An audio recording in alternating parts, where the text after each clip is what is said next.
അനുമതിയില്ലാതെ കടലിൽ സിനിമാ ഷൂട്ടിങ്ങിനായി എത്തിച്ച ബോട്ടുകൾ വിട്ടുകിട്ടാൻ ഉടമകൾ 10 ലക്ഷം രൂപ അടക്കണം. 2.5 ലക്ഷം രൂപ വീതമാണ് പിഴയായി ഫിഷറീസ് മാരിടൈം എൻഫോഴ്സ്മെന്റ് വിഭാഗം ചുമത്തിയത്. ബോട്ടുകൾക്ക് പെർമിറ്റും ഉണ്ടായിരുന്നില്ല.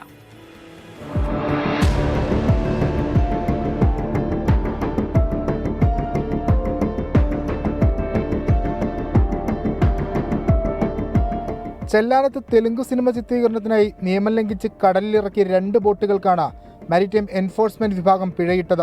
നിയമലംഘനത്തിന് 5 ലക്ഷം രൂപ പിഴയിനത്തിൽ നൽകണം. പെർമിറ്റ് എടുക്കാൻ ഓരോ ബോട്ടിന് ചിലവ് 2.5 ലക്ഷം രൂപ. 2 ഉടമകളും ചേർന്ന് 10 ലക്ഷം രൂപ അടച്ചാൽ മാത്രമേ ഇനി ബോട്ടുകൾ വെള്ളം തൊടൂ. എറണാകുളം സ്വദേശികളായ VK അബു, ബെനഡിക്ട് സെബാസ്റ്റ്യൻ എന്നിവരുടെ ബോട്ടുകളാണ് കോസ്റ്റൽ പോലീസ് പിടിച്ചെടുത്ത ഫിഷറീസ് മാരിടൈം വിഭാഗത്തിന് കൈമാറിയത്. അനധികൃതമായി ബോട്ടുകൾ ഷൂട്ടിങ്ങിന് നൽകുന്ന ലോബി പ്രവർത്തിക്കുന്നുണ്ടെന്നും കണ്ടെത്തലുണ്ട്.